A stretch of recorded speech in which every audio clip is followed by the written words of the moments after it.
There was applause and tears from doctors and nurses when this brave young woman came out of a coma. Trisha's recovery neurologically, as with anyone like this, is fairly slow and by graduated steps. You had children, school children, showing up and holding vigils outside. Cardinal O'Connor made a visit there.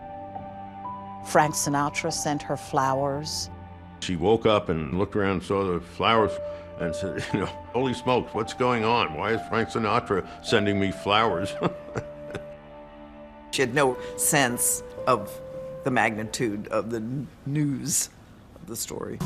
A terror spree through Central Park. They found her and they gang raped her. The shockwaves of the tragedy felt both north and south of the park.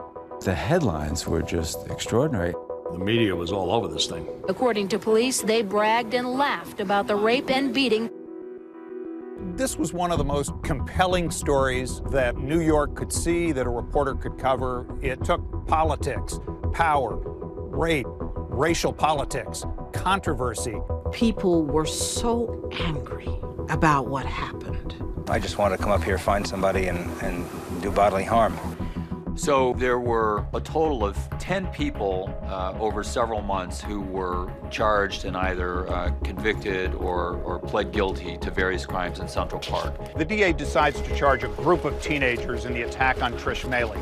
One of those, Steve Lopez, decides to plead to a lesser charge when he's offered a deal. Some witnesses against him had evaporated, and that left 5. 5 teenagers: Kevin Richardson, Antron McCrae, Yusuf Salam, Raymond Santana, Corey Wise.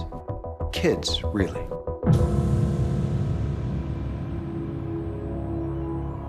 The hysteria that was being drummed up in the press fed into the fear that already existed because of the high rates of crime in the city. And the phrase that was used, that was a new phrase, was the wilding. They go around and they do crazy things. Sometimes they do it for fun, sometimes they do it for money. You know what I'm saying? They just do it just to do it. We started hearing this term wilding, this phenomenon where kids of color go berserk and try to harm people. The wilding phenomenon, it's all over the newspapers every day, every news broadcast. Wilding. Wilding. Wilding. By any name, it means terror. They were the wolf pack. They were described in these beastly terms, which are signature racial, racist terms. They were monsters in the minds of the media and the public that feared them. That fear of the sexual violation of white women at the hands of black men is a fear that goes all the way back to the days of slavery in this country. And it is inextricably connected to the history of lynching, mob violence, all the kind of worst depredations that black people suffered. These kids were as everyday kids as you can be. They were just starting their high school careers. Antron played Little League. Kevin danced in school. Yusuf was an artist. They came from strong, supportive families. What they were not involved in were criminal activities. None of them had a record at that time. I think race played a big role. Had we been white youths, they probably would have, contacted the legal aid people and probably had some lawyers down there to speak to us. But because we were from Black and Latin communities, because we were from, some of us, impoverished homes, it's like, hey, who's gonna mind that another black youth or another Latin youth is off the street? They're criminals anyway. If it wasn't black women, y'all wouldn't be here. Channel 7, anybody else, the Post, anybody else news would not be here, okay? And it all contributed to this heightened sense of fear in New York and this thirst for vengeance. There was this rising tide of these boys becoming the symbols of all that was wrong in New York. This is why we need to come down on these young teenagers, these thugs. We do not want to see racial hysteria used to predetermine the rights of some teenagers. Even in the Black and Latino community, we that wanted to stand for them were in the minority. It was by no means a popular stand. It could have been me, could have been her, could have been any of us. I ain't got no patience with none of them. I hope you get them. I think those guys should be sent away for life. And the press, who rely on the police for their information about crimes, or largely rely on the police, felt that the case was solved. I think that it was kind of assumption, well, they must have done it, right? They confessed. People were in a frenzy. The people weren't all that concerned about fairness and about justice. You know, that plus a very live and active newspaper war between the tabloids, it led people to places they really shouldn't have gone. You better believe that I hate the people that took this girl and raped her brutally.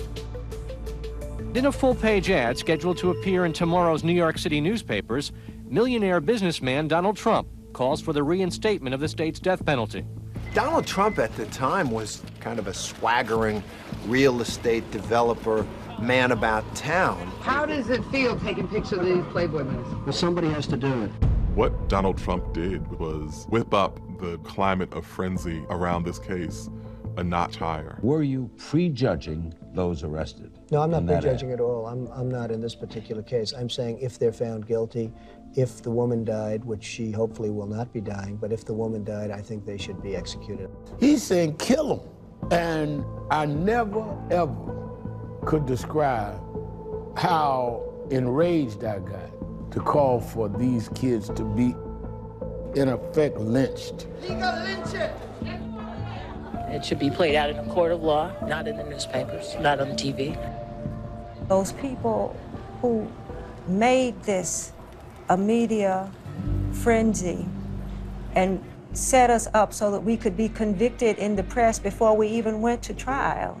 How do you find a jury that's going to be impartial with 5 men that they've read deserve to be lynched? It skews the jury. It has to. You would like to execute them now. Is that your position? Castrate them. They can't rape again. And this is before, this is before the arraignment. This is before anything resembling a trial. They were not going to get the benefit of the doubt in that atmosphere.